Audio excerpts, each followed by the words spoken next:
It up top bit dee dee dee what it I let it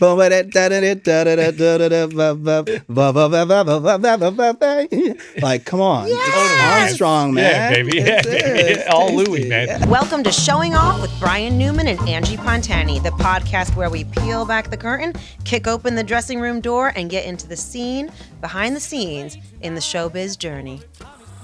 Baby. What up, baby? Welcome back. We're back. Back with Showing Off. Are you excited? Yeah, man, I'm so excited. This is fucking awesome. It's happy to be here. I'm just kidding. Everything is awesome.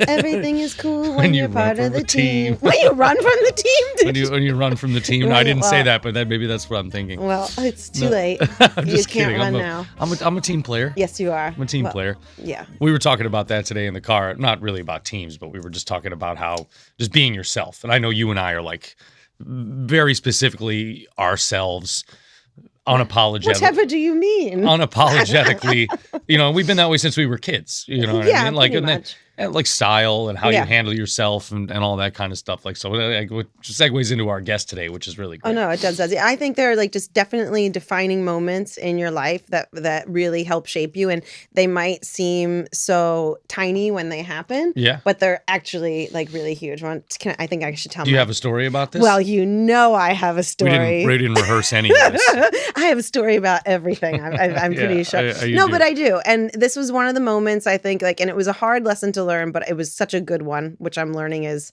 the best lessons are often hard taught. But I was 13. We had just moved to a new neighborhood. It was very different than where I grew up. We were the only Italians. We were exotic creatures. Everything that was normal about us suddenly felt so abnormal, And when I went into the school, we dressed differently. And I looked around and I was like, I didn't feel good. I didn't feel like I fit in. But I noticed that everybody was wearing these collared shirts, right? And you remember, they had a tennis racket or an alligator? It was like a polo or But it was Lacoste. it had a symbol on it. Lacoste was it, or Tommy Hilfiger? They were tennis rackets or I don't even remember. But I remember looking and saying, I have one of these shirts at home and I'm going to wear it tomorrow. I was there. People were wearing Birkenstocks. I had on high-waisted jeans, Cavaricci's. I had on patent leather shoes. I had gold jewelry. My hair was gelled, And prosciutto in your lunch when everyone else was eating and everybody PB&J. was very they had loose shirts and silver jewelry. We were just nails on a chalkboard. So I said, you know what? I can do this. I have a shirt like this. So I went home and the shirt that I had, we got in Disney World, and the symbol on it was Mickey Mouse, and it was a red, a little insignia on your polo shirt. Yes, it was. But it wasn't a polo shirt. Right, of course. It was a Mickey Mouse shirt, and I wore it to school the next day, and I walked in, and I felt like I'm gonna nail this, guys. You were one Here of them. comes me. Yeah. And I very quickly, when people laughed at me and were like, "What is that shirt?" I felt so, it hurt me. It really, I was because I didn't get it. Yeah. I was like, oh, it's not the shirt. You guys, it's the label. Yeah. It's part of the whole culture of that space. But it gutted me, and I felt really bad, and I felt stupid, and I was sad. And then I went home and I said, you know what? Fuck that. Yeah. I'm never going to try to be anything else than who I am. Yeah. And that was the end of me ever trying to fit in, because it burned. But my big lesson was always be yourself and don't ever try to not be yourself again, because it just felt really icky. And it didn't make me feel good. So I'm I'd rather be sitting here in my Mickey Mouse shirt and my patent leather shoes and my gelled back hair and know who I am. Exactly. And that was it for me. I said I never turned back. I was then unapologetically goofy ass me. Yeah. Made a lot of fashion tragic errors as well, but at least I did it with pride. What about you? I love it. Oh man, I always just was my own style. You know what I mean? Of course, in middle school, you try to fit in. Everybody was wearing Jordans, and it was a weird phase. Do you remember this when people were wearing overalls with one? Yes, of course I do. Over? Yeah, but you might want to crisscross them. But we didn't have my family didn't have Jordan money, so I didn't have Air Jordans. You know what I mean? So I had like fake Kmart Air Jordans. Jordanas? Yeah, or Air Jordanas or whatever they were. But I never had that stuff. And I remember I like everyone was wearing a certain brand of overall, but I didn't have those. So I had like Oshkosh Bagosh. Oshkosh is the king of overalls. Yeah, not when you're in middle school and everyone else is, so we had very, very similar experience. Everyone was wearing Tommy Hilfiger. That was all like super expensive at the time, and I was shopping at like Kohl's, but trying to fit in. And I think that's like getting to the style that I'm at now. You know what I mean? Like, the style, not that I'm at, but that I've found myself in over these years is like, even when I was just shopping at JCPenney, I was trying to find, God, they had a City Lights, I think was the name of the brand. It was like it was like black suit jackets and some vests, and so I started to get into that. And then when I went to college, it was like Banana Republic was like the cool, so it was like I was always trying to look like my own self, but it was like hard to find with what I could find. Yeah, totally. And there was thrift stores and stuff like that, but I was always tall and lanky. It's hard. So it was hard for me to fit in thrift store stuff. So yeah, no, but it's similar. I mean, like you said, everybody has that story trying to fit in. Error, baby. I remember there was one, I had like a Huffy bike that was like a hand-me-down from a relative. I don't remember even how I got it, but everybody had Dyno and GT Airs back in the day. But we didn't have, there was no way I was affording that. So That's a bike? It's a bike. It's like a BMX bike. Mm-hmm. And there was this big race at the end of 6th grade. And I remember like, it was like school sanctioned. You rode around the school and whoever won. And I was like, man, if I get this bike, I'm going to win. No way. You know what I mean? No way, no matter what, I'm going to win. And obviously I didn't win, but I worked for like that whole summer mowing lawns, doing odd jobs around the neighborhood, helping my mom and dad like to save up that, what, $400 it was, which is a shit ton of money. That's an expensive ass in like bike. 96. Yeah, you know what I mean? crazy. Like 94, 95, I can't remember. But yeah, but it didn't really matter. I didn't win the race, even though I had the bike, and whatever. But you've won so many. I've been looking for that bike. It's a GT Air. It was black. I'm looking for a version. They're like $3,000 now. I should have. I should have kept it. That. Yeah, I should have kept it. Oh, baby. Be yourself. That's it. And that really segues into our next guest. I love this cat, But before our guest gets here, you're forgetting something. Oh, you want to do the mailbag? Yes, of course I want to do the mailbag. Okay. All right, here. I'm going to take the first one off the top. This is from Juan in Virginia. Oh, okay. We just came back from Virginia. I know, we just came back from the Birchmere. We'll be back there next year. Yeah. This is good. This is more for you, I think. Do you believe in ghosts? Of course I believe in ghosts. What kind of ridiculous question is that? I absolutely 1,000% believe in ghosts and a spiritual world that surrounds us at all times. I also believe in energy, and there's a really funny story about me and Angie on one of our first. Were we married already when we went to do the Queen Mary? No, we weren't married. But the Queen Mary it's moored in Long Beach, California. Yeah, and it's incredibly haunted. Yeah, incredibly haunted. She was in a haunted room I stayed every in time she was there. 007, one of the most haunted rooms. I remember you were there, and like you could hear the tour outside giving, and they were like, "Oh, this is 707. This is one of the most haunted." And my laptop just kept playing Christmas music. I know. I was there for that. I would put it on, and it would just skip to Christmas music and like old timey, like Judy Garland, creepy Bing Crosby. So she believes in ghosts. I definitely believe in energy and other things, and I just don't like being around. It fucking creeps me out. Brian's scared of ghosts. I don't like it. So we went on a ghost tour. And I was like, oh, whatever, this is going to be fucking whatever. But the Queen Mary's like incredibly haunted. Deep history. They were in the war, and like it was used in World War II. They painted it like battleship gray. It was like infirmary. And there was one, got to one point in the tour, and we were in like this room downstairs where like a bunch of sailors were drowned and killed when a torpedo hit the Queen Mary. Yes. And like I can feel that energy. Oh yeah, you right? can feel it pressing on your soul. And that's like I believe in it, but I can feel it. Anyhow. Are you going to tell everybody what you did? Yeah, okay. Totally. And I just want to add that this is a point in the tour where the tour guide kept saying, it's going to get really scary. Yeah. If you don't want to go, turn around now. Yeah. And Brian was like, let's go. I'm like, Brian, there's a 12-year-old boy standing next to you. We are not leaving. Yeah, I didn't want it to leave. We should have left. I didn't. No, like it. I like it. I know you like it. But anyway, so do you want me to tell Yeah, finish the story. So we're in the back of this group of about 10 people, and the tour guide's talking, and I noticed that Brian just keeps stepping in front of me. Yeah, I don't want to be the last one. Mother Plucker was Scooby-Dooing me. He was pushing me to the out, so I was like didn't want to be in in the there, back, bro. It was was creepy. And Brian just kept pushing in front of me and pushing me to the back. Yeah, so that the ghost could take me. Well, you were cool with that. You were cool with that. I'm cool. I'm not afraid of ghosts. You weren't afraid. You No. ain't afraid of no ghosts. I'm not afraid of ghosts. Well, I get scared sometimes when I have scary dreams, but I'm not scared of ghosts. No, I think listen, we're all, grown adults, but I think like, But at that moment, you were a 10-year-old boy. No, come on, everybody can relate to this. Life. Do you ever be in like the basement, or like you're all alone, or like you're in like your house or whatever, and like you turn the lights off and like run upstairs a little bit? Yeah, you know, jump in your bed so you don't have to step next to open. Exactly. I think we're all kids at heart. Yes, we are. We're all just human beings. Oh, I love that question. Thanks. Yeah, that was a great one. Yeah, Juan. we're gonna Good have stuff. to do a ghosty episode one day. We should get some ghost hunters on here. But today is not that day. Today is not that day. Today is not that day. No.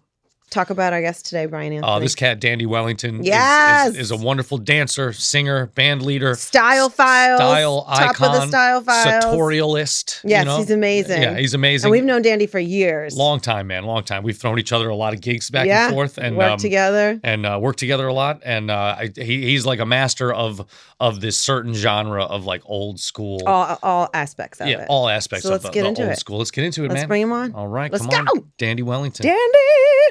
Before we get started, let's take a moment to let our listeners know about something fun. All right, we're getting down with some cheesy melt today.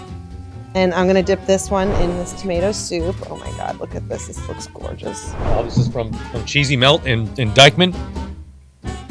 Upper Manhattan. Oh my God, this is chicken, mac and cheese, and cheese. This is so delicious. Oh, so good, man. I love this. Showing off, brought to you by Cheesy Melts. We are so excited to welcome to the show Dandy Wellington. Dandy, what's up, bro? What's up, man? How you doing, Dandy Wellington? It is an honor. It's a pleasure. It's a privilege to be in front of you. Oh, man, stop same. it. We're The so feelings happy are you're mutual. here. You look The feelings amazing. are mutual. I appreciate it. I was like, Always. what is Dandy going to wear today? I have to step it up. Not listen, sweatpants. I knew you were going to wear leopard. I knew you were. Yes, It is indeed. written in the cards. That's funny. I was like, I gotta come out written? today. It's written No. in here? No? Oh, I'm just kidding. Oh my God. Terrible joke. Did you just come out with a dad joke? Dad jokes all the way, bro. All the way. So early in the day. Well, Dandy, we have a lot to talk about with you. But before we get into all that, showing off podcast. Yeah. We are all glorious show-offs. First question we like to ask everybody, when did you realize that you were, in fact, a show-off? I mean, day one. I knew Yeah. it. It is day one. There is a photo of me as a toddler. I think it might have been my first birthday. Yeah, first birthday, backyard, and there was an ice cream cake. And the ice cream cake did not stand a chance. Oh, no. I was in a sailor outfit. Great look, super glorious sailor outfit. And I was just, and making a spectacle of it. And everyone was like, oh, okay, all right. You And heard the applause and yeah, the laughter, yeah. and you were Oh, like, that's I like funny. this. That's it. Yeah, That's funny, man. yeah. I mean, that was the start. And then it was just, theater growing up. And I mean, here we are. Yeah, here we are. Was music in the family a lot? What was going on in the house when you were growing up? So there was a lot of music. Yeah. I mean, I credit everything to my mom. Yeah. Yeah. My mom love is an that. incredible woman. She's born and raised in Jamaica, came here as a doctor, and forged her way through this city. She was the first Black female OBGYN at the hospital I was born in. You were kidding Wow, me. In incredible. 1970. That's So- so amazing. So this is a woman who Powerhouse. is all about persevering, all about moving forward, and the environment that I grew up in was just floor to ceiling, art, books, music, jazz everywhere.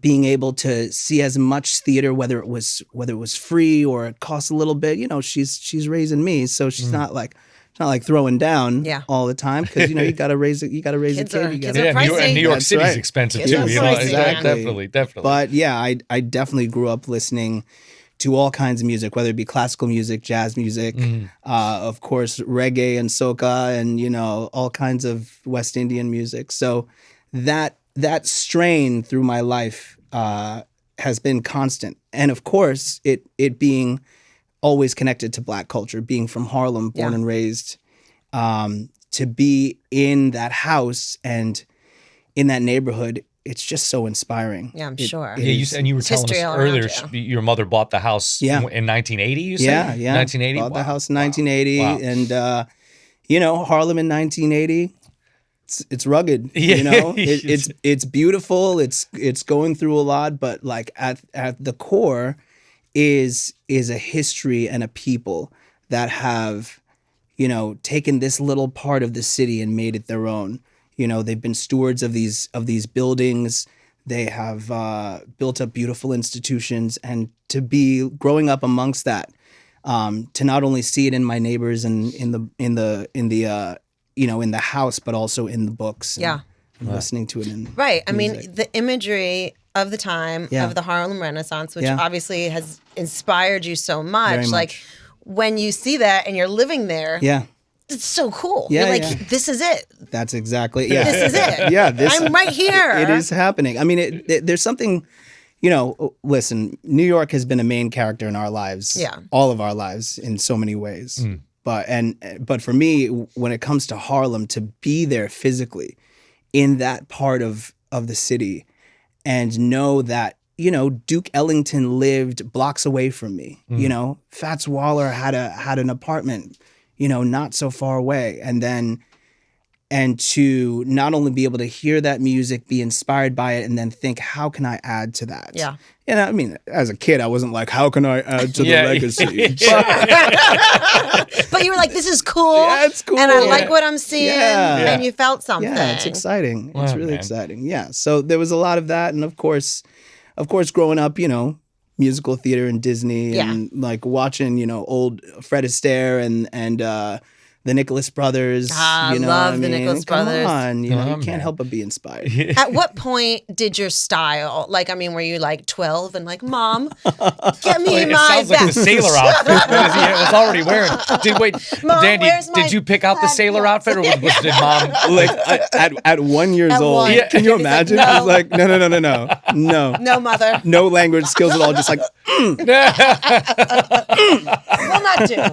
This will not do. Because I'm picturing you like going to school like full set. When did it happen? I mean, well, okay. I definitely always played around, but my schooling in terms of clothes for school, it always changed. Sometimes, you go to a school where they have a dress code or whatever it is, and so you abide by that, but then you figure out ways to make it your own. Mm-hmm. There was always that exploration, that always like, how can I find the inspiration, play with it within the constraints of whatever it is. Yeah. One thing I always did was wear a hat, no matter what. I love that. Always, whether it was a baseball cap or whatever. I mean, hats look real good on you. But I remember that too. I went to a Catholic school for a little while. We had uniforms, and the shoes and the tie were something that you could do that was your own. Yeah. So that got me dressing like that too. Yeah, absolutely. I mean, that was when I was in middle school, going into high school. That's where I started to amass ties. So I had an uncle who had a bunch of ties and was a big vintage shopper. Oh, I love that. Oh, that's and cool. So he was like, here's a bunch of ties. And so I was like processing these, and some of them are like true 1940s vintage, which I didn't understand I didn't understand what that really was at that moment, but it was something to play with. It was these were tools to craft a style identity, or even just play, because that's the most important thing about style, is just play. Mm-hmm. There's a lot of people like, oh yes, there are rules, and sure, but if you're not playing, what's the point? And as much as me, it's like you can break those rules if you're if you just have to just own it. Yes. You can break those rules. Yes. It's like they say no stripes with this, no this with that, but it's like, you can pull it off. Yeah, you can pull it off. This is how you rock it. That's true. Oh, absolutely. You gotta. I mean, it's confidence. It's of course knowing what those rules are on some level, so that you have a sense of where you're going. But then, I will remember I was at the Met one day, and I was wearing I was wearing like a morning suit. I was wearing like full like morning coat and the whole thing. And it was, you know, I got there at like maybe 5:30 or something like that. And then a guard came up to me at like 6:05 and was like, "It's after 6. You should not be wearing that." I was like, whoa, he knew. That's crazy. That's crazy. Energy. You were like, "Excuse me." That's great, man. That's great. Dude, the Met guards, you know what The Met No, guards, he he was was like, hip if as you're fuck. gonna do it, you better do it right. You got to go change. I'll come back in an hour. Because even that that morning coat, that kind of style goes back like to the late 1800s, right? Like or even before that, right? Where you were dressing for breakfast, dressing for lunch, dressing And what for makes it a morning coat? Is it like more like a robe? Well, can you imagine? Yeah, because I want one. A robe. I'm doing that when I bring her to school. It's really just about the shape, you know what I mean? Wow. So it's typically got those peak lapels, but then it comes, you know, an iconic person who wore a morning coat. This will let you know my nerdery. The Penguin. Yes,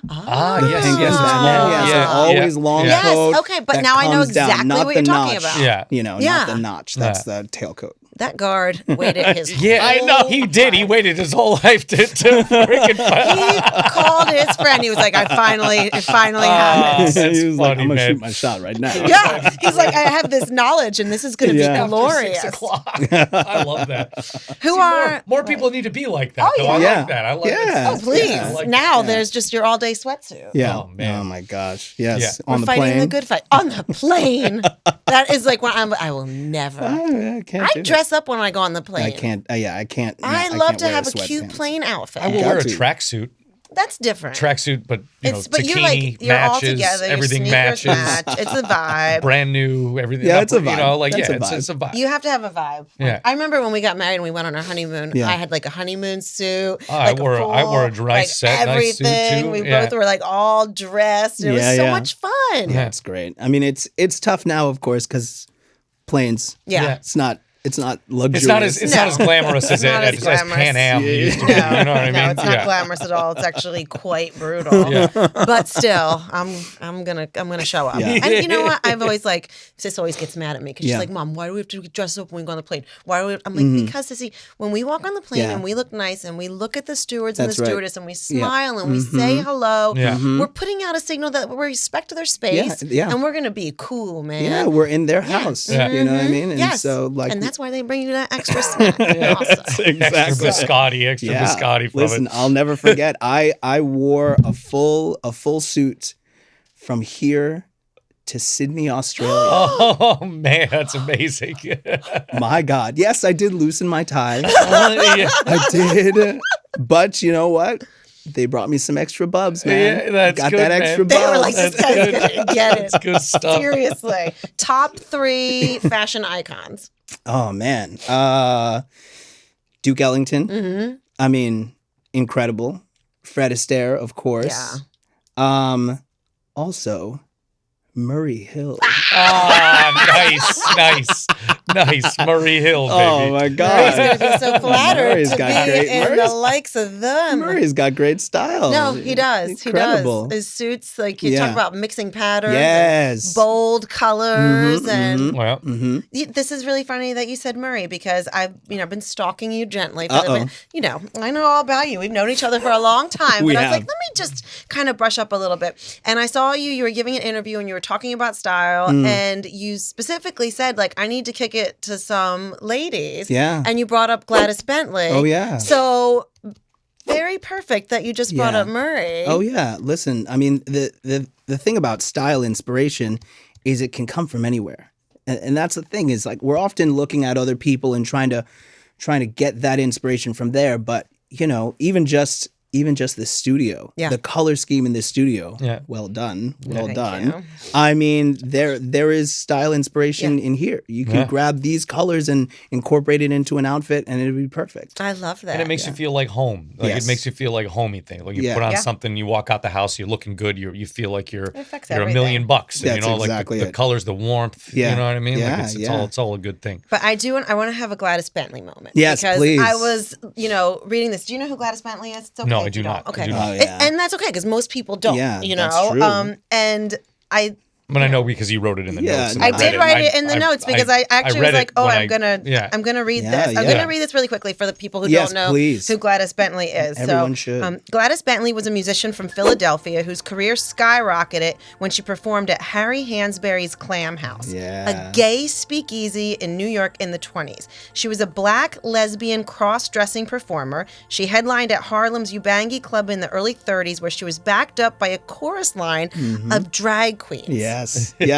She dressed in men's top hats and tails, and it was usually white, right? Yeah. She played the piano and sang her own raunchy lyrics to popular tunes of the day in a deep, growling voice while flirting with the women in the audience. Oh, man, I wish I could have seen that. That's it. Is there videos of any? There's nothing of that, right? I mean, she recorded a bunch of stuff. Yeah, no way, and man. So there's great.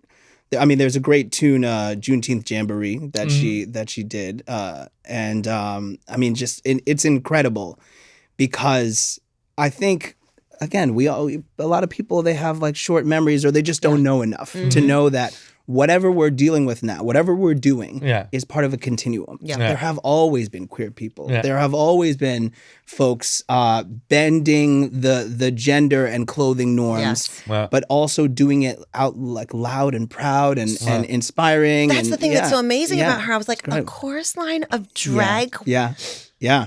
Oh yeah, there were. I mean, in the 1930s in Harlem, there were many drag balls. Many. And we just don't know about it. Yeah. It's not as chronicled. It's not as shared. It's that people don't even think it, but you're so right. Yeah. And it's the interesting, I mean, I'm always reminded about Gladys because one of my favorite pieces of art is called A Nightclub Map of Harlem. It's a beautiful illustration that has all of these different Connie's Inn, all of these different places. And there's a spot, it's Gladys Clam Shack. I love that.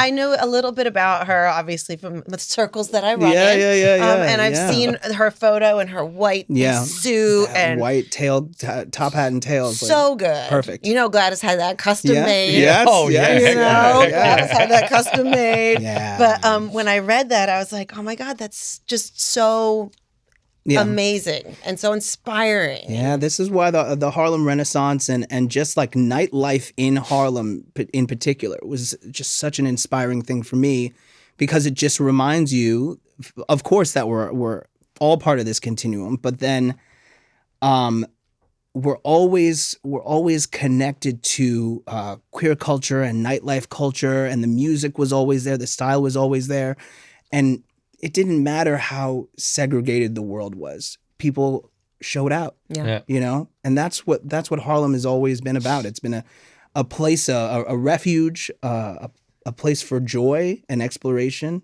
and growth. Yeah. And, Black expression. Mm-hmm. I love that. That's why it's inspiring. And then, of course, it connects to the world that we're a part of, you know? Absolutely. So many people who may not have had, because maybe it was before the internet, maybe because they just didn't have the, whatever, the tools.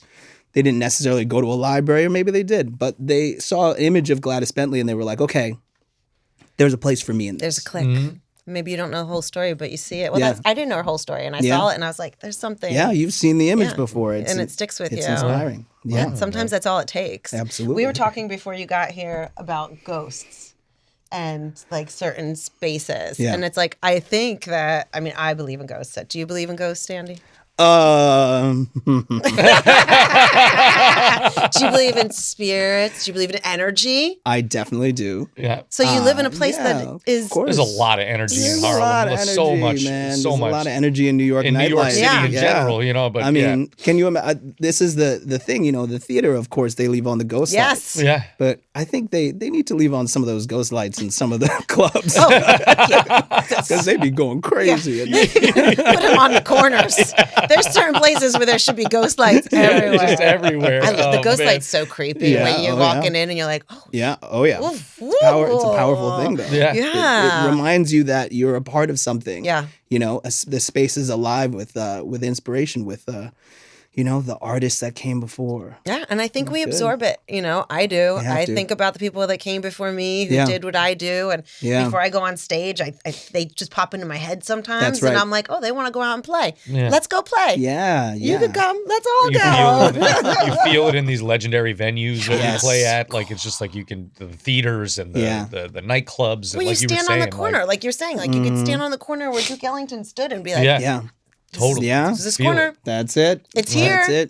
That's it. We're all part of it, man. Yeah, we are. And we have to keep passing it on. We have to. And sharing the stories of the past. That's something as I've gotten older, which is why I was like, I have to read this about Gladys. Like, you feel that, because sometimes I look at us and I'm like, oh man, when we first started coming up, we didn't have Instagram or all these things that chronicled every single thing we did. And so I feel like some of our early nightlife history, if we can be so bold as to say that, is gone. But then you think of everything that came before us. Yeah, absolutely. So I feel like a duty lately to really carry some of that with me as we move forward. You know? And I mean, the scene was definitely different. Yeah. When we were like starting, you know what I mean? You guys started a little bit before me, and I was just thinking to myself, even live music and burlesque. Yeah. I mean, when the Pontani sisters, it was not a thing, right? Yeah, it was absolutely. just not live music happening in the same way. And there's always this sort of like, things come in waves. And I was very fortunate to start in the vintage scene in New York City nightlife at a time when that wave was coming in. Yeah. And I know like in Vegas, there's now that switch. It was DJs forever, and now it's coming back to more live music. Totally. I feel it in New York too. I know you feel it too. Yeah. More venues are doing live. More younger people are going out to live stuff. It's important. I went out to Ornithology a couple of weeks ago. Oh yeah. And it was amazing. It was just like all young kids. Yeah. Like so cool. it was great. That's it.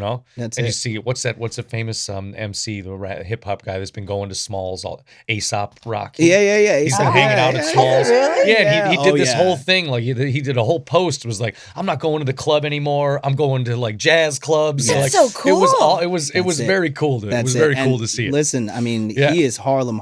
Yeah. He really is, and it's totally. It's an incredible thing that he would say that, because it's just like, you just got to say it. Yeah, gotta be and that reaches the kids. But there's such a huge connection from American music, jazz music, and Harlem and that style to hip hop to all and all the music we listen to today, not just hip hop, but it's all a continuum. It's all like you said, it's all a continuum of the black American music. Yeah, absolutely. I mean, listen, without the blues, without gospel, without work songs, without drumming from Africa, we wouldn't have jazz. We wouldn't have rock and roll. Like, that's it. Totally, man. And so, and that's one of the reasons why I love when jazz artists go into rock and roll and come back and play with that, because again, it's all connected. Well, and that just keeps pushing everything forward. Yes. And I think it involving more people too, because I think some people are like, oh, I don't like jazz. I only like rock and roll. And they don't get the bigger picture that it all,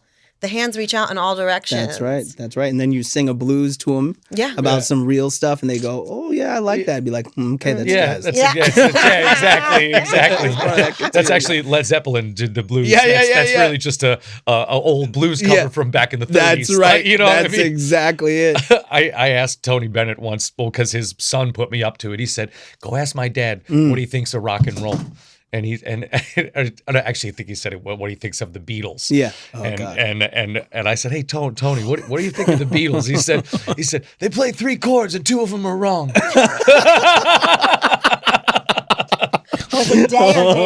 Danny Bennett told me to say. Was he watching and laughing? He was laughing. They were laughing at me. Great. That's amazing. Tony Bennett was a cool dude, man. Of course. But he took that. But they all took this. Like you said, the syncopated rhythms from Africa, the work songs, the spirituals, and created this with Western harmony to make this. And you had all the Broadway writers writing these songs, and then the jazz musicians were in the streets at night, not the streets. I mean, in the nightclubs at night. I'm sure there were some in the streets. They were definitely in the streets. Well, I just meant like in the streets. Out working. Out working. Yeah. It's a beautiful thing. It really is, man. It really created everything we listened to. And some of those songwriters, though, right? Yeah. Come on. Wild. Who are some of your favorite, like, because I we want to get into your music Yeah, as yeah, well. sure. So like, what were you, like you mentioned Fats Waller, Duke Yeah. Ellington, like I know that those are huge. Yeah, for sure. And, you know, but who are some of the cats that maybe people don't know that have really influenced you and your style? Besides the normals of Duke and Fred and you know, those kind of classics. I mean, Al Boley. Yeah. Al Boley, you know, English, you know, South African, born and bred. Yeah. Moved to England, played with Ray Noble's orchestra. Yeah. And, you know, that's like the sound of the 1930s. It's like a very particular British sound. It's a little loose. It's not that really tight, you know, a little uptight. It's got some energy in there. The Boswell sisters. Ooh. The Boswell sisters. I don't know the Boswell Oh sisters. my God. The Boswell sisters. A sister act from New Orleans. The most famous became Connie Boswell, who her career continued. But they had a way of harmonizing that was both the syncopation was there, and it was just the two of them. Three. It was three. Like in Anderson. Power of three. Yeah. But haunting, melodic, and it just fills you with everything. Like I'd only been to New Orleans. I went to New Orleans for the first time in 2023. Wow. Yeah. Wow, that's crazy. Yeah. I can think about absolutely insane. I can't believe you didn't go before that. I can't believe that you weren't even booked there before that. New Orleans is a wild. We were talking about New Orleans before. I know. We're talking about it today. Just never happened. Too fun sometimes. But yes, indeed. But that's the thing is you listen to the Boswell sisters and you can see. You feel it. You feel that. You feel that river going by. Yeah. You feel, you know, the trees and the history and the ghosts. Yeah, the ghosts for sure. In New Orleans. So yeah, I mean, there's so many. Yeah. Honestly, I remember the story of. There's no recordings of this guy, but I know you know this cat. But they, you know, Buddy Bolden. Yeah, of course. Was like Bolden. They said he was like he was a trumpet player. They said he was the loudest. Yeah. Like the one of the greatest. Yeah, not just loud, but like of course. His sound like permeated. You could hear it like 30 blocks away in New Orleans. Like he was, but there's no recordings of it. There's so it's like it gives me the chills to think about the influence that he had on people like, you know, Wynton Marsalis and Duke and all the way through. And Louis Armstrong. And Louis Armstrong and King Oliver and all those guys. That's you know, like but there's no recording. No recording. He was around before all that. Yeah, he's one of those people who is such a legendary figure. Yeah. You know, but there's no evidence. You know, and it's such an interesting thing. Yeah. And that, I mean, that part of it is so important to jazz music, to nightlife culture, these legends, these people who have made an imprint on the folks around them. Yeah. There may not be evidence, but their spirit does live on. Absolutely. And they inspired people to do what they do and create what they created. And I mean, Louis Armstrong is definitely one. Yeah. You know, without Louis Armstrong, our sense of rhythm in this country would be totally different. Yeah. Like, you want to talk about inspiration. Yeah. My perspective on scatting. Yeah. You know, there's, you know, of course, you when you think about scatting, it's post 1940, 1945, 1948. It's a lot more melody focused. It's a lot more dealing with more modern harmonies and processing it that way. But I'm earlier, man. Yeah. It bit dee but I it what it I let it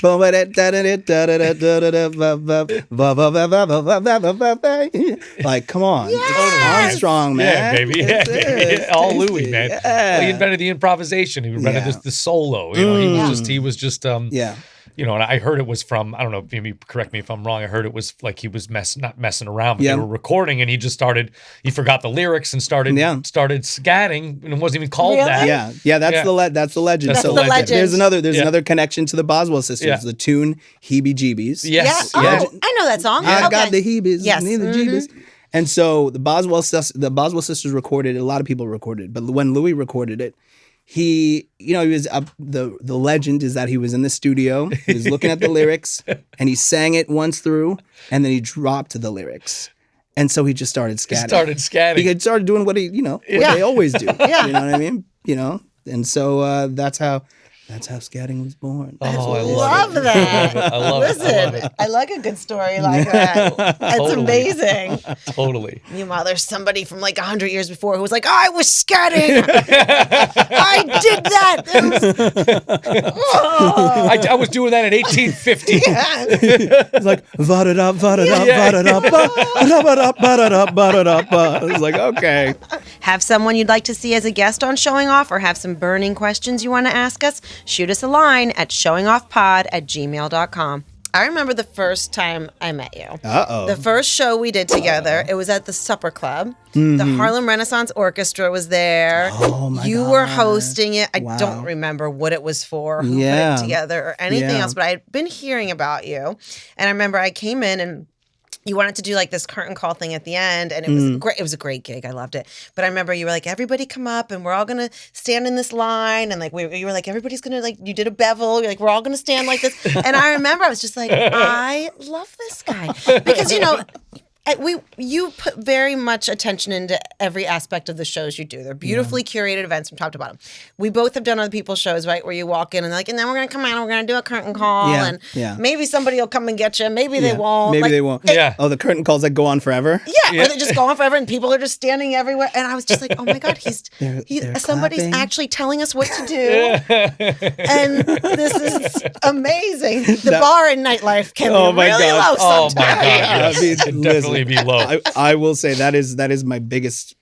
I have that problem where I look at a thing and I'm like, how can it be better? Like, Yeah. you have to just 100%. come on. Oh, I 'cause, know, man. You have to make something to separate yourself from all the other Well, but bullshit. my thing too is when you're asking people to come and do something, like come and perform and come and do a show and come and be a part of something, or even when you come on the show, I want to give everybody the best space possible, Better including roses the to audience. lie in, you know what I mean? That's right. Yeah. Oh Yeah. man. But I like that. yeah, Brian always says that he wants to give all the singers they work with a bed of roses. Well, that's what I do. to lie It's in. like my job is to give as a band leader for someone else. I need to give them a bed of roses to lie in. What about you your know? wife? Nah. Thorns. No, I'm just kidding. I'm just kidding. Of course. You didn't see the bed of roses I put up for you? I know you do. I love you. But doesn't that like was cut my first flowers. impression. I don't like cut flowers. You're right. I like flowers I can plant in my garden. My thing is, if you're going to give me cut flowers, you better come over in a week and clean out that vase, throw them in the garbage. They You're like, make it's what a mess. waste, right?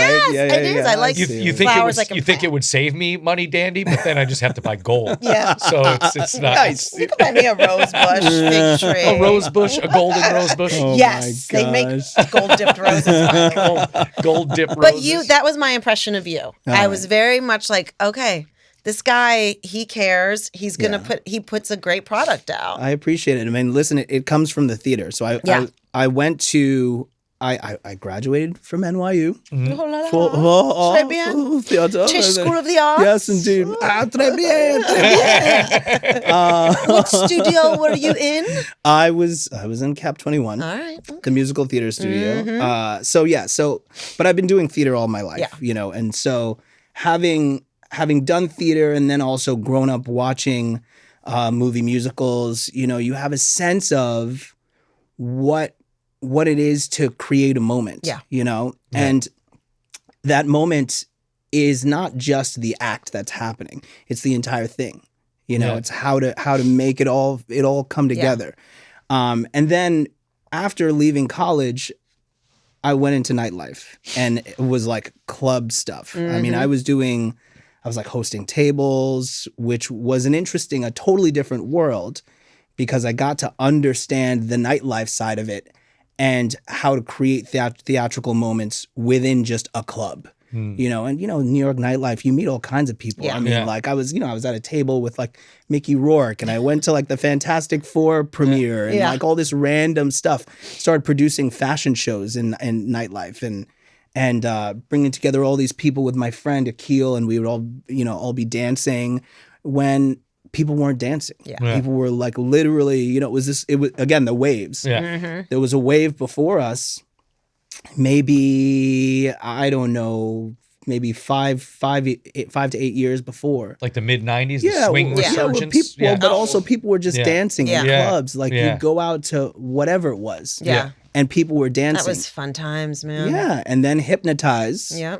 Notorious B.I.G. Hypnotize, that video hit. Yeah. And everybody wanted bottle service. Yeah. Because he did bottle service on that yacht or something like that. That bottle service really it kind of was ruined the it. first It was like death the nail in knell the coffin, to New man. York City nightlife. Yeah, it really was. I was like, wait a minute. Yeah. I have to pay you this much money, but then I have to make my own drink? Yeah. But like you said earlier, Danny, we're bringing that back. Like you and I have been bringing that, and Angie, and the whole scene in New York has been bringing this back for years. Wanting people to dance and all of that stuff. And so it all comes from theater and thinking about theater and nightlife and thinking about ways to create that show moment, create that beautiful experience, you know.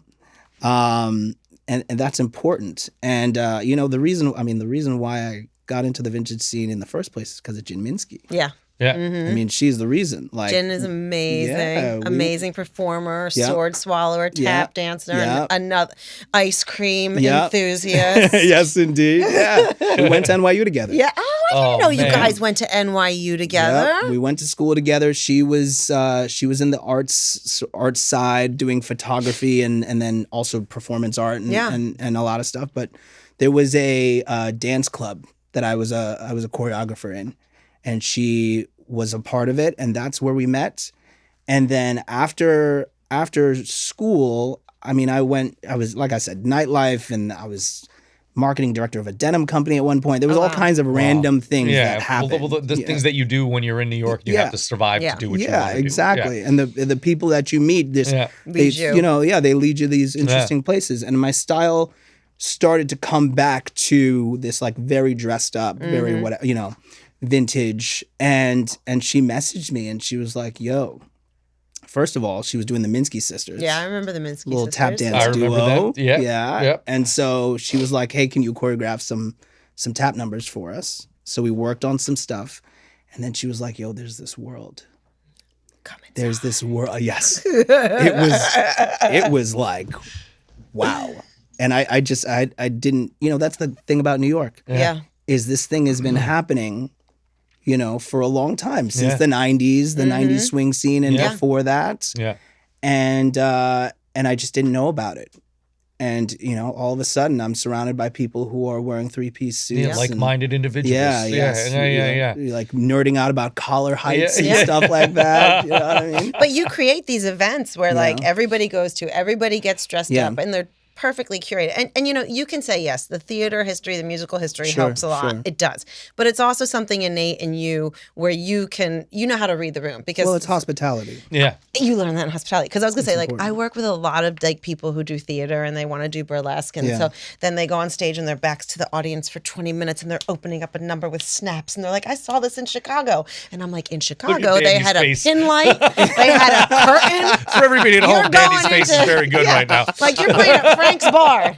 You're standing in the middle of the room. You're going to go stand in the middle of the room with your back to the audience. You're going to snap for 20 minutes. There's no smoke machine. There's no pin light. I'm like, you have to adjust it. So you're right. You're 100% right. You learned the adjustment in hospitality. Because sometimes I'm like, guys, we have to see all the elements that come together to make a theatrical moment. It's just not your back to the audience for 20 minutes. You gotta bring people into the experience. That's the thing. It's like they are, especially in most of these situations, they don't know what's happening. Yeah. Like, I mean, for most New Yorkers, the amount of times they walk into a restaurant and there's a band there they didn't know. Yeah. Or there's a burlesque show or something like that. You have to figure out a way to bring them into the experience, bring them along with you. Because at the end of the day, they're going to be better for it. Yeah. Mm-hmm. They're going to learn something. They're going to have a great time. It's not just going to be a DJ or background music or AI background music or whatever is going on now. Yeah. All this, you know what I mean? It'll be something special. It's New York. Yeah. That's what it is. And it's all the elements. It's the music. It's the style. It's the hospitality. It's the energy. Yeah. But I do agree. I mean, that's like the biggest thing about as an entertainer, you're an entertainer for these people, for the audience is the most important thing. Got to do it, absolutely. The band's tight, that's all good. For sure. Everybody's cool. But as far as like bring them in, get them in tune with you. Yeah. And that's and just make them forget about their bullshit. Yeah. I always say that too. I'm a glorified bartender with a trumpet and a mic. Like it's really like because I worked in hospitality too, and it is the same. I learned so much about that. It's very similar, Dandy. Yeah. It's like it serves you well. It serves you so well. No, it does. It's important. I mean, And this is the thing. It's not. You don't always have to play to the cheap seats. Yeah. You don't always have to say like, here's a song that you know. Yeah.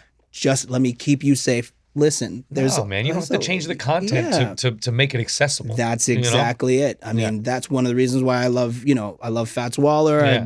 The songs that I've written that are find ways to connect with people, connect people to the moment. Yeah. And there's a song for everybody. Yeah. There's a song for everybody in the room. They just may not know it yet. Yeah, and they're gonna find it. Yeah. That's right. I want to talk about something else that you did that I love. So vintage fashion, vintage style, not vintage values. Yeah. Which also you've spawned many. I was googling versions. That too. Yes, many versions. I was like, wait a minute, no, that's not it. Dandy was first, just in case everyone. You Well, no. Okay, listen. There was a guy 100 years ago. Yes. It's part of a continuum. No. Yeah. But I will say I was not the first person. This is, the sort of the history of the phrase "vintage style, not vintage values" is a number of different things. It comes out of. Mostly it comes out of the Women's March, the first Women's March, 2016.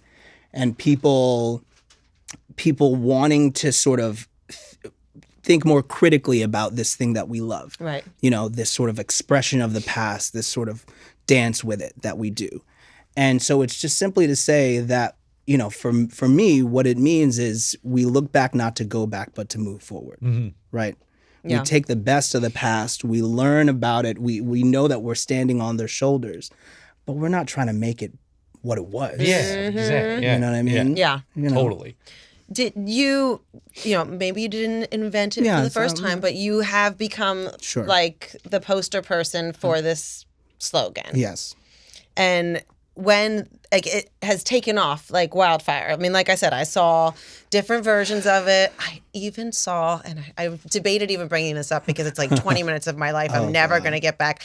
I saw this article in this Trad Wife magazine that I had to. What's Trad Wife? Don't. Please don't. No, it's a whole. I don't know what that is. Yeah, and you're better for it, and you'll never have one. So don't worry about it. Well done. That's great. That's right. But I had to enter my email to read it, and I was I just need to read it. And I quickly unsubscribed. Then I was like, I'm never gonna get these moments of my life back. Oh my God. But it was this whole article of this woman writing about how vintage fashion is vintage values, and if you wear vintage fashion and you don't emulate vintage values of like modesty, it's like the exact opposite of then your progress. I got all mad about it, and then I went and saw she has like 14 followers, and she's basically screaming into the void, and I was like, unsubscribe, go away. Well, yeah. But then I was like, well, good that this has gotten so big that some dingaling has chosen to bring up a completely incorrect opinion. I mean, listen, of course there are going to be people who have like that, skewed whatever. I was exasperated. I was so mad. Exasperated. How dare you? Dare you? But it's like, okay, people are often like, chivalry, isn't that a vintage value? No, that's just being kind. Yeah. No, it's being considerate of the people around you. Mm-hmm. You walk into a place, there's somebody behind you it doesn't Doesn't matter the gender. Yeah, I'm gonna hold the door for anyone. Exactly. You know what I mean? You have neighbors. You look out for them. Yeah. That's just being a good human being. That has nothing to do with vintage or value. You know what I mean? I'm just talking about the fact that like the world that we live in is made up and made by so many different people's experiences. The music that we love, the style. I mean, you brought up Gladys Bentley, man. Yeah. Come on. You know what I mean? And it's just important to remember that everybody in this room, if we went back, our rights are different. The further and further we go back, our rights, because of who we are different. We're not trying to go back to that. No. That's what we're trying to focus on. We're trying to move forward. No, I love you know what I mean? But we've got the inspiration. We got, we have all of human history, human recorded history to use as our inspiration, to use as our tool to to create a better world Yeah. and inspire people. Yeah. So why not do it? 100%. And it has, I mean, like there's thousands and thousands of posts. Yeah. There's thousands of people wearing your pins and carrying your tote bags. And like, that has to feel good. Yeah. I mean, listen, I want to live in a pluralistic society because I live in New York. Yeah. So this is what I know. Yeah. And I know that it's created the greatest city in the world, as people always say. Yeah, 100%. Not me. No, It's not, just that's what people are saying. It is the greatest. And I'll say it. I'll say it. Yes, Forever. I'll say it. Forever. That's it. I love that. You also, do you still do the shoe collab Yes, these are the shoes right here. with American Duchess? Yes, indeed. Which is Harlem super quality. Harlemology. Harlemology. That purple boot, Yeah. dead. Yeah. Oh my god, so good. Purple. So everybody should go to Dandy's site because you have the shoe collab is there, the shoe, and the pins and all that stuff. DandyWellington.com. Yeah. How do you stay motivated? You do so many things. How do you keep moving? How do I Like, keep do you wake up moving? every day and you're like, I have 27 things to do today? I mean, Well, he takes off his morning coat. yes, of course. First, you have to dress. No, I'm kidding. Take off my silk pajamas. Yes. Yeah. Come on, you sleep in silk pajamas? No. Of course not. Come on. No pajamas. No tomato. No tomatoes. No tomatoes. Louis Armstrong. No I love that. But I mean, I keep motivated because I'm constantly inspired. Yeah. I mean, really, like, just even, I get inspired by the past, but I'm motivated and inspired by my peers. Yeah. Yeah. I mean, seeing what you guys are doing, all of our friends out there, it's a wonderful thing. And I know that our job as entertainers is to help people distance themselves from the woes of the world, right? Yep. And it does it for us too. When we're on stage, we're going, you're playing when the band is swinging, you know what I mean? That drum is happening. We don't have great days every day. We sometimes, I know you feel Absolutely. this, you go to the gig and you're like, fuck man, I don't really want to do this tonight. But then as soon as that beat one, That's right. boom, you're That's in. right. Bang. And somebody in the band plays something, or somebody in the audience like looks over and perks up because they heard something that they remember that sort of like shuffle loose a memory of of their past, and they're excited about that. Like, that's the stuff. Oh yeah, that's what I always say. Like a good show, like because every show is typically fun. Yeah, I have a good time. Yeah. When everything comes together, I feel like I'm on vacation. I feel like I'm out of my body. Yeah. I feel like I'm levitating. Like, Yeah. I literally come off stage and I'm like, wow, where have I been for the past 4 minutes? Because I don't know where I've been, but I feel good. Yeah, man. totally, Listen, man. Like and to do it with an ensemble, like this is, Yes. I love playing with bands, Yeah, like with both of you guys' bands. When we all go on those journeys together, I mean, you guys get That's to do it. it all the time because No, you're of always course. playing with the band. But Yeah. like for me, I don't always play with the band. It is. Oh, it's liberating, right? It It's is. free, Oh, it's so like It's extremely liberating. and I feel like we're all together. You also have to be, but you're also a different kind of dancer. I've done a lot of gigs with other dancers sometimes that don't, like you were saying earlier, they don't really get the live thing or they're not used Yeah. to it. So it's like you got to, they don't realize that we're playing with you. And, I do have the luxury of that. I play with a lot of bands, and Yeah. I've got in the beginning I wasn't comfortable. They'd Yeah. be like, "Is that good?" I'm like, "Yeah, that's great. Thanks so much." Because I'm scared to say anything because I don't know what I'm talking about. Yeah. And they're like, "You want us to pick it up on the 4/2?" And I'm like, "Yeah, that's great." Now I'm like, I know. And you know what to say. and it helps tremendously, and I'm Yeah. comfortable with it. So, but yeah, it took me time, but like. It's great. Yeah, it is. And I want to play with a track. I'm like, Yeah. Oh, where am I? Absolutely. Oh, Yeah. here? Yeah. Okay. 100%. Yeah. The difference between doing a track and then playing with a band. I mean, it really is night and day.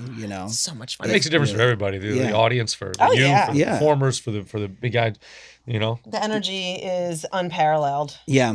I have been yearning for a long time to do some live. I mean, Champagne Riot. Yeah. You know what I mean? Yeah. Just because that's another thing that is sort of waned. Yeah. In New York. we know And what just like- that is, but we tell the kids at home. So what the yeah, Champagne so Riot so is. basically, so yes, the Champagne Riot is a the Champagne Riot is a show and a collective bit of joy and happiness. That was Gelber Manning. So Jesse Gelber, piano player, Kate Manning, his fabulous wife and incredible vocalist. Jin Minsky, who we were talking about before, sword swallower, tap dancer, and fire swallower now too. I did a show with her the other night. It was amazing. Like, come on, just pick a lane. A safe one, please. A non-dangerous She's so lane. good at everything. Come on. And then and Jezebel Express. I mean, incredible burlesque performer. Like, really wow. fun. And the kind of person who, like, I mean, she's just an incredible all-around performer. Yeah. But then also, you know, she's a plus-size performer. And so people are like, oh, yeah, you know, if you're doing burlesque, you have to be this. Psst, watch Jezebel. Yeah. Watch Jezebel tear in an entire room. Like, come on. Tear it up. You have the bartenders. The bartenders are, you know, they're pouring the drink and they're over-pouring. It's overflowing all over because they're watching her. The band can't focus. Yeah, man. They're trying to play. Like, they're just, you know. She's got the energy. Yeah, she's incredible. So we had you know, quite a few years of performing together. And then collaborated with different entities, whether it be Dances of Vice, Prohibition Productions, and, you know, put on big events. And so, but the Champagne Riot was mainly a burlesque show. It was a fun It was party. a live music burlesque show. And it was really fun. Yeah. I mean, you know, we had the privilege of performing with you, with, you know, Dirty Martini. Yeah, it was with, great. you know, Julie And it was Atlas a blast. Muse, It was Pearl one of those Noir. parties that it's just all around you. Incredible. The vibe, the energy, That's everybody's exactly it. It's a vibe. Always good. We, you know, again, it's hospitality. It's how to create an experience that welcomes people in. And listen, that's the thing about nightlife is we don't always have all the trappings of the theater. Yeah. We don't have that. We don't have all the lighting. We don't have all the, you know. You got to make it work. But you do, you know, because people are then focused on what you're creating. You know, what the individual is doing, what the story that's being told from the piano. Yeah. You know, and I was the MC for those. Yeah. And one of the producers. So, yeah, I mean, I think live music and burlesque is such a beautiful thing. And the great thing about New York, so New York has the largest concentration of vintage, of like people within the vintage scene that are from different sort of corners of it. So swing dancers, burlesque performers, bands. Right. I mean, we even have some car people here, but all because of New York, because of the geography of the 5 boroughs, we're all close. I've never thought about it like that. I mean, but, you know, LA has it, Of course, sure, but it's LA is so spread out. Yeah, you know it's what hard I mean? to get. 45 minutes to get anywhere. It's like, insane. You know, Totally. and places, you know, Paris, Berlin, they have elements of it, but like, you know, listen. No, nothing's New York. 14 and a half miles long and 2.5 miles York. wide, you know, in New York City. We baby. didn't say there's it. nothing- It's the best. No, I'm going to be here till I have to row out. Yeah, that's right. Till the I know. water levels That's rise and we have right. to row out. Every once in a while, we'll be like, we got to get out of here. Listen, Let's go by a farm. And no then way. we're like, Nah, we're never leaving. I'm never leaving. Some of my favorite, I love when we have like a new musician in the band, and they haven't seen like Angie or seen a burlesque They show haven't seen before, it, and then they're like playing drums, and all of a sudden they're just like, Yeah. Oh, yeah. like they're pouring, like you said, pouring the drink over. Yeah. Focus. Hey, come on, man! Focus, All right, focus. over here. Right, because everybody else, it's like so old hat. It's like, there's Angie's butt. Yeah, exactly. Angie's bra hit me in the head, Brian. Yeah. But then again, that interplay, this is why it's so special. The interplay between the musician and the dancer. Totally. I mean, you know, you have a drummer. If the drummer just goes gunk, do it again. Yeah. Do it again. Yeah. Same duration of time. 4 gunk. 1, 2, 3 gunk. Yeah.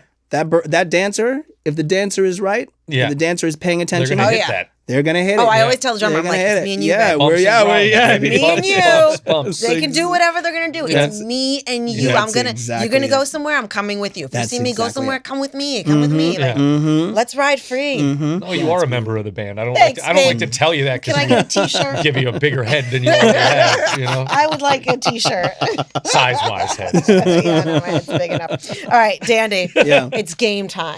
Yes, let's do it. bro. So here on Showing Off, you know we like to play games, and we've got a special one for you. But wait, before that, let's hear from one of our sponsors. Are you a burlesque performer looking to sharpen your skills? Sign up today for Building Burlesque, a limited online class series with me, Angie Pontani. Learn from my years of experience as we review a current performance piece from your repertoire and fine-tune it with expertise.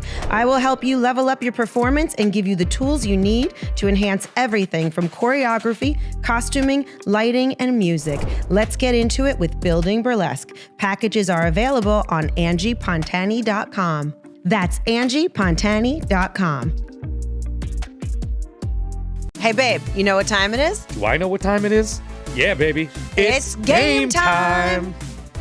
Dandy. Yeah. All right. As a child of the 90s, okay? Yes. I'm going to ask you a series of questions related around fashion in this game called Did You Ever? Oh and my we are God. going to uncover some of your deepest fashion secrets. Yahtzee. A score of 7 or more wins an incredibly stylish prize. All right. All right. Are you ready? Are you ready? Yes, I am ready. Rapid fire. Let's and go. I'm going to keep count. Each on each. Want me to do it? Yeah, go ahead. You do it, and Okay. I'll be the counter. Okay. Did you ever wear jams? Jams? Yeah. Pump the jams. I never wore jams. Okay. Never. Okay. Never. Did you ever wear an oversized flannel shirt? Yeah. Yeah. Okay. Yeah. Did you ever wear a bucket hat? No, I did not. Did you ever have the yellow Sony Sport Walkman? Yes. Yeah. Yes. Better. Yes. Did you I'm ever? like, Mom, where's my Walkman? I want that back. She got it. I had the I yellow fixed one. it for Yeah. her. I fixed it for Did her. you? Yeah. I did. Yes. I did. It was like sticking. I put a little. Yeah. Yeah. You You did. know, I That's rocked right. it for a while. Stuff that you can fix. Yeah. Yeah. How about Shocking. that? Stuff that you can fix. You're absolutely right. Oh my God, it annoys the hell out of me. Yeah, But we I can know. talk. That we can talk Yeah. about. That's a whole nother podcast. That's don't another one. Stuff that you can fix. Did you ever wear an oversized Tommy Hilfiger shirt? No. Did you ever wear oversized cargo pants? Yes.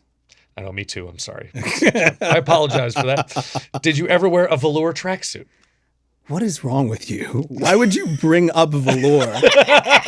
Gonna make me sweat. She wrote this. She wrote Oh, these. She parachute. wrote these. Velour or parachute? Nylon. I wore UFO. Oh yes, I remember those UFO pants. Yeah. Those were All right. Yeah. giant, Bright yellow. like Yeah. a 40-inch leg, 40-inch Huge leg, leg. and like the ties on the Yeah, side. right. Oh my Yeah, God, yeah. I used to sell those at a Yeah. place called the Buckle. The buckle. The buckle. Do you remember the Buckle? I know. I don't They even. have the I don't Buckle. think they had the Buckle. No. It was only in Ohio.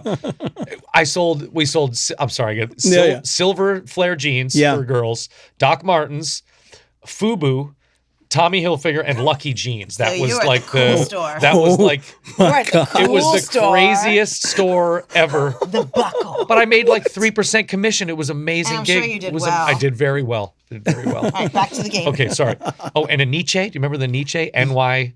He was ENYCE. Yes. Oh my yeah, I gosh. remember Yeah, that. so we I sold didn't know those that's as well. how you said What that. is it? Yeah. A Nietzsche NYC. Yeah, it's one of those Anyway, things you see the word and you just You're go, like, that's the that's word. That's the word. That's it. Okay. I feel like this denim overalls. That's kind of vintage. Have you But I've never worn. Never worn 'em? Yeah. Okay. Yeah. Cavarucci pants? I don't know what that is. I think that might have just Cavarucci? been in the Italian Birkenstocks? section. Yeah. No. Oh, thank God. Birkenstocks. I'm not even gonna. Listen, I'm you not even never gonna ask him. know. You How would never- you write this? Because. I'm not even gonna ask Birkenstocks. Tavas. I'm not even gonna Oh, I ask thought him those that. were called Tivas. Tivas? Did No. you? See? Wait. Listen. Were those the Yes. Dandy. with the Velcro? Yes. Yeah. Of course. You had those. Yes, Okay. as a I had child. Those too. Yes. As a child. Listen. I was a child. This is no judgment. This is a judgment-free zone, Andrea. Yeah, right. Beanie Babies? Did you ever? No. No. Why would you write that on The Because here? I'm Beanie having fun. Babies. Can I have It's fun? great. Okay. Okay, this is a good one, Ange. Did you ever call the radio station to request a song just so you could record it on your boombox? Yes. Yes. Me too. And I have No, tape. everybody, that's the I only have way a to do tape it. of me calling. I'm like, When you couldn't "Hi." afford a $17 CD, Oh my that gosh. was the only way to You do want to it. talk about you want to talk about the stage fright of getting on the phone calling the radio station? Yeah, dude, Terror. totally. You want them to pick you, but you also don't want them to Yeah, pick right. you. Oh my gosh. You know you got to go quick. yeah. Oh, man. Because They're you not waiting for you. Yeah, and you have heard people just ramble like, Yeah. "Oh my god, have you ever been on the phone before?" What is happening? And then you get called on. You're like, Tony. Offspring. Play Offspring, please. Play Offspring. And then record. Play Offspring. I love it. Come out and play. All right. Did you ever kill your Tamagotchi? What is that? No. I don't think I What's a Tamagotchi? I think I had one. People like the Tamagotchi. It was like a little thing that you had, and you have to feed it, and you have to like put it to sleep. It's like a little like electron. I mean, Sis had that. Yeah, Sis has a Tamagotchi. That's older than Sis? Yes, Tamagotchi's been around for a long time. Okay, sorry. So you had I'm an one, idiot. and you don't have one anymore, which means Yes. He's gone. He's gone. Last one. Rest in peace, Tamagotchi. And then the last one is: did you ever wear denim on denim? I'm sure I Yeah, did. of course. I'm sure. Yeah. I think You know, that they call that it would a look. Canadian I feel tuxedo. like. Yeah, but I feel like I like that's denim on denim. Oh, Yeah, Canada. Okay. Denim on Canadian denim tuxedo. can be very good. I think so too. Especially I think of like the old like this is an old workwear shirt Yeah, from of like course. the 50s. Yeah. Absolutely. So, but like they would wear like they were going to work. Yeah, Levi's was a that's work right. brand. It's incredible. That's right. I think where we got off on the tangent Yeah. is denim on denim for fashion's sake. Yes, You just yes. work. Yeah. No, but denim go on to denim so you work. didn't burn through your clothes with hot tools and metal is Just a much slight better benefit to the fashion. Yeah. with leather. Dandy, You know? with a score of 8, you win this enamel Etch-a-Sketch pin. Oh, You're gonna have all the kids going wild for that. This is amazing. Yes, isn't Oh man! Thanks for playing the game. Etch and sketch it? fabulous. Etch-a-Sketch. I love when I ask Etch-a-Sketch and then you'd shake it. So man, Danny, what's coming next for you? Yeah. I know you got Dizzy's late night coming up in July. You got Yeah. the Goodwood revival coming up in September In in Chichester, England. Yeah, in Chichester. Yeah, so yes, Goodwood. Probably the biggest thing that I do each year is Goodwood Revival. I saw a little video promo for it. It looks really cool. Yeah, Goodwood is the largest vintage racing event in the world. It's in I love Chichester, England. They're celebrating sort of like the heyday of British racing culture, 1944 to 1966. That's awesome. Like So that. like Austins and Jaguars Oh, I'm trying to and come up. like It's really cool. I think I've seen some of the video. It's incredible, and they are yeah. It really is an experience like no other. And so I am the lead for the revival style That's stage, killer, man. doing different interviews with people. So I'm not even performing. Yeah. I'm conducting different interviews with different people. Oh, that's so cool. The past 2 years, I've interviewed Dita Von Teese. Yes, I saw that. And this year it will be my 5th year. That's awesome. Wow, that's forward to amazing. it. That's fun. Yeah. It's great to have gigs like that you can like Yeah. look forward to. Yeah, and, yeah, like, yeah, going totally. back. And Yeah, it's great. You're Totally. comfortable. You know the lay of the land. Yeah, like, it's beautiful. Easy peasy. And the great thing about that event is you know, you're seeing the vintage scene throughout all of England. Yeah. And even other places in Europe, people are coming in. Oh, I'm sure. And I mean, you want to talk about plural. Like Yeah. it is an incredible thing. That's to I bet just there's a see lot of good so many vintage stuff out there. You Of can course. like a lot of good shopping and Yeah, stuff like absolutely. that in I Chichester. love that. That's Great always my shopping. favorite about those shows Yeah. too. The vending. Yeah. I'm like, Oh take all my money God, that I'm come making That I on. just made. Here's $2,000. Here you go. Thanks a lot. That's right. You're like, hold the check until I leave. Yeah, exactly. Please. Please. And my wallet. Please hold my wallet. That's right. I have problems. I love to shop, especially with good vintage. It's like Oh man. you got to get it where Well, you you can. guys get lucky with it too. Like I feel Yeah. like you guys not Oh, lucky, yeah. but you I think if you're smaller, Mm-hmm. you tend to get. Sure, I Brian mean- doesn't have much of a chance in vintage. it's very hard. Even this, like I found this online. It was like new old stock. Yeah. Like tall, Ooh. but like a 40 long tall. Yeah, but like 40 still, long. it's not tall enough. It's It's not pretty bad. good. Yeah. I mean, listen, before my time in New York, people used to get like trash bags of Victorian clothes Yes, for like $10. I know. This was I know. like it's the Wild West Yeah. Yeah. back then. They were and it was you know, Now it's like Yeah, you go it's to really a tough. vintage store and you're like, oh, these jeans are $20,000. Yeah. I Levi's from the 20s. Okay, all right, cool. I'm never gonna wear those out with holes in them. Yeah, with holes in them. It's like- Exactly, like falling No, apart. but even like what are we when I doing? first started wearing vintage in like the early 2000s, you could still go to like the Goodwill and the red, white, and the Get blue away, and the thrift yeah. shop, and you can find dresses from the 40s and the 50s. And there were a lot of great shops and here, there man. were great shops. Well, Now I it's think just the quality of Fabulous craftsmanship. Fannies. yeah. Oh my God, Fabulous Fannies. Yeah. What was the name of that ones. place that was across from where the record store in Union Square, Virgin? It was like 2 floors. Larry's, or why am I spacing on it? Oh man, is it Andy's Cheapies? I think it was Yes, Andy's Andy's Cheapies. Cheapies. Andy's Yeah, Cheapies. Dude, that was like 3 floors of. Yeah. I'm gonna talk about what kind of a hoarder I am. I found a business card from Andy's Andy's Cheapies the other Cheapies? day. Oh I my was God. like, Oh my God, Andy's Wellington, you need to Cheapies. start throwing stuff out. Well, Like, there was that place Domsey's in No, because it's going to come back and you're going to be able to sell Keep that it, for keep it. when you know the business card. Yeah, well, no, I mean just the Andy's yeah. Cheapies, please come back. I need cheap vintage. I get mad. I'm like, Yeah. I will not to do it. I'm not Yeah, gonna do it's it. tough. It's hard to find. It's hard to find good things. Yeah. If people want more Dandy, where can they go? Well, if you want to, I don't know, you can go to dandywellington.com. You can like us on Facebook, tweet us on Twitter, put us on Pinterest, hit us on Instagram. Like, follow, subscribe. You've done this before. Like, Yes, follow, I- subscribe. You've done this before. Yeah, Like and yeah. subscribe. Definitely.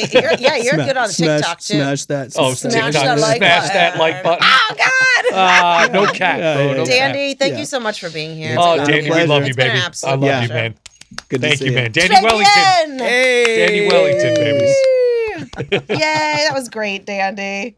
Man, Dandy Wellington, man. Such a great talk. Oh, I love that guy. Man. I love Dandy. Dandy. That guy. Great talk. Always has good things to say, and always doing cool stuff. Always doing cool. I walked him out, and we just like talked. I know, we you talked for like another 20 minutes. 20 minutes, man. I love Dandy so I know, much. me too. He just has a wealth of knowledge, and he's a great human being, and a Absolutely. talented performer, singer, dancer, artist. Lucky to have him in our lives. Absolutely, man, absolutely. Dandy Wellington. Yes. babies. Thanks, everybody. Thanks for baby. tuning Thanks in for to tuning another in, showing episode. Showing off. Show off. Show off. I'm going to be a singer. I'm not a show off. Yes, you are. Showing Off is brought to you by Base Creatives and produced by Scott Frederick, Ellis Frederick, Sam Fong, Brian Newman, and Angie Pontani. Showing Off is recorded at Brooklyn Podcasting Studios with sound engineer Josh Wilcox. Audio and video post-production editing by Ricky Fernandez. Production coordinator Sam Kuna. Set design by Stephen Hamill. And our theme song, Take Me Back to Brooklyn, is written and performed by yours truly, Brian Newman. Be sure to follow us on YouTube, Instagram, and TikTok at Showing Off Pod for even more content from this week's episode. And don't forget to leave a rating and review.